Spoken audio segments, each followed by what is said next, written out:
అరే రండ్రా ఈరోజు ఇంకో మాట మాట్లాడదాం. చిన్నప్పుడు మా నాన్నమ్మ చెప్పిన కథ చాలా ఇన్స్పిరేషనల్.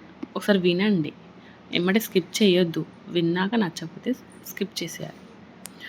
ఒకసారి కుండను ఎవరో అడిగారట, నువ్వు ఎలాంటి పరిస్థితుల్లో అయినా చల్లగా ప్రశాంతంగా ఉంటావు కదా, ఇది ఎలా సాధ్యం అని.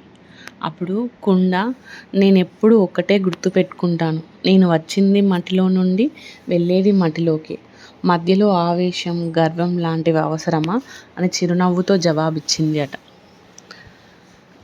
తను చెప్పిన నీతిలో చాలా మీనింగ్ ఉంది. మనం కూడా వచ్చేటప్పుడు ఏం తీసుకురాలి, పోయేటప్పుడు ఏం తీసుకుపోం. కానీ మధ్యలో ఆవేశం గర్వం లాంటి పగలు ఇవన్నీ అవసరమా? థింక్ చేయండి. ఓకే, హే గాయ్స్, ఈరోజైతే మనం ఎప్పుడైనా పప్పుచారు చేసుకున్న దేంట్లోకైనా ఫ్రై లాంటిది కావాలి అనుకుంటే, కొంచెం ప్రోటీన్ ఫుడ్ బాడీకి కావాలనుకుంటే మాత్రం మిల్ మేకర్స్ ఫ్రై ట్రై చేయండి. ఇది మా వారికి చాలా ఇష్టం.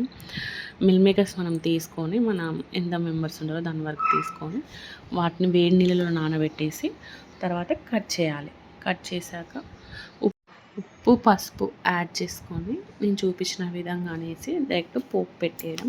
మీకు కొంచెం మెత్తగా కర్రీలా కావాలి అనుకుంటే ఆయిల్ తక్కువ పోసుకోవాలి, ఎక్కువ ఫ్రైలా కావాలనుకుంటే ఎక్కువ ఆయిల్ పోసుకోవాలి. That's it.